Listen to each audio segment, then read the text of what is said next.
So we decided to, try this little health tip and stuff like that because we're getting older, you know what I'm saying? We got to get the blood flowing.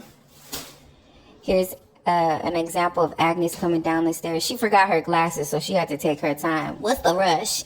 You feel me?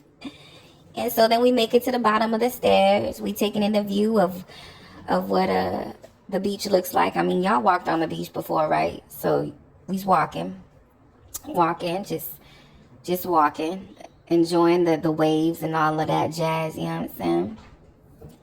Then she wants to go up the side of the stairs thinking she can make it up there, but she was like, it's too steep, so she come back around. Get it, girl. Then I'm so proud of her because she did not stop going up these stairs. She just kept it pushing. And we made it, y'all. We made it to the top of the stairs. Hallelujah. Hallelujah. Hallelujah. Thank you, Jesus. And then, we thought we was better. We thought. And then guess who decides to show up after everything is said and done? Our father. Joseph. Okay? Walking in like he did some things. But he was our support, so. Amen. Okay, good night.